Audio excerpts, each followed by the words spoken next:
RGH Realty #1 Inc. Carla, once the underwriter receives the 2-month bank statements from the borrower, what exactly are they looking for? They are looking to see if the borrower has the ability to save money, has sufficient assets to complete the transaction. What we do is we review the bank statements. We look at the balance at the beginning of the statement for that particular month and at the end of the month. We go through line by line to see the different transactions. We look at the deposits. We look for consistency in your deposits. If there is a deposit for more than $1,000, there needs to be an explanation. Generally, a deposit over $1,000 is considered a large deposit, so therefore an answer, an explanation with supporting documentation is required.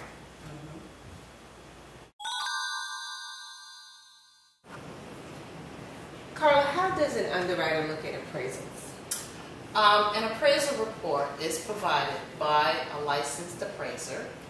It gives a summary of the neighborhood in which the property is located. It gives us an idea of the square footage, how many rooms, and we look also at the different types of comparables, homes that are sold in the immediate neighborhood. For an urban area, if let's say the property was located in a major metropolitan city, we would hope that the other homes that are sold in that area would be within blocks.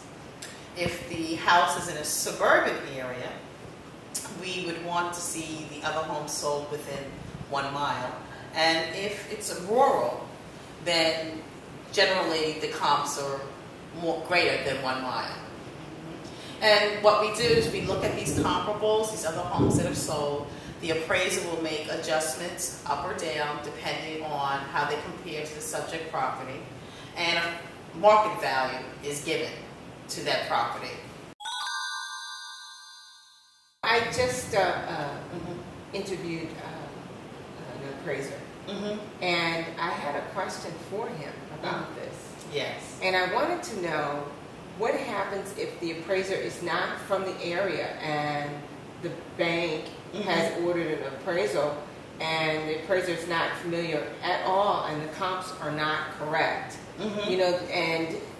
What happens, what do you see from your side?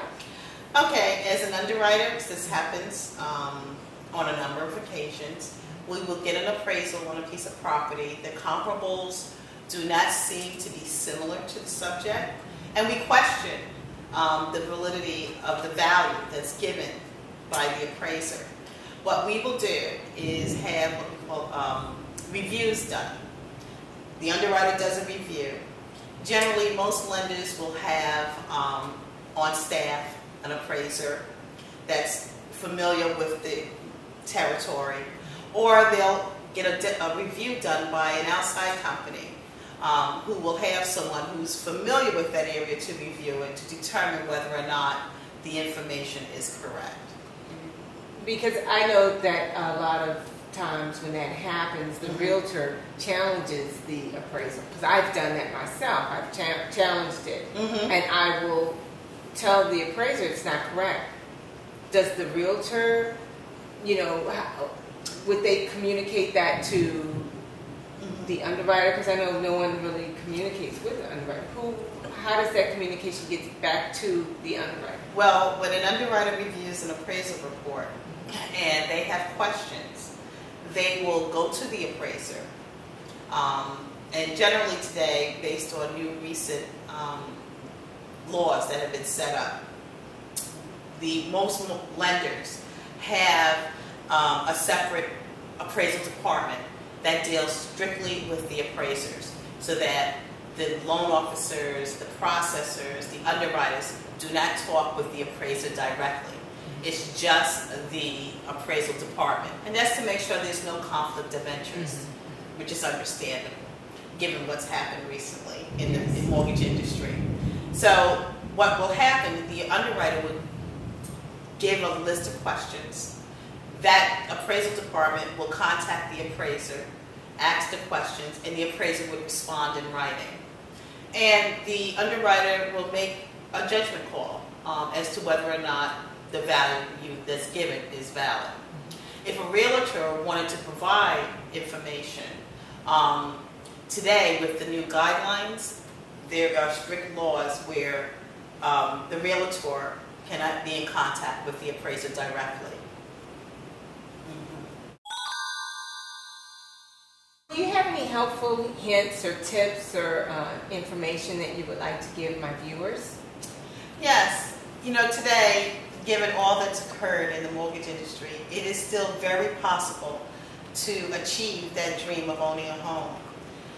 One just needs to have the determination and make the sacrifices that are needed to do this. I would tell all people who are interested in owning a home, try to keep employment as steady as possible. However, if it's not, have the explanations ready. Pay your bills on time. However, if there's a glitch, and it does occur on occasion, have the supporting documentation and explanations ready. Also, save your money. We do look at those bank statements to see consistency, to see if you have the ability to save. And also have the money for closing, but have the cash reserved so that in the event of a problem, there is a little money aside for that emergency. But know that there are people in this industry who want to see you own your home.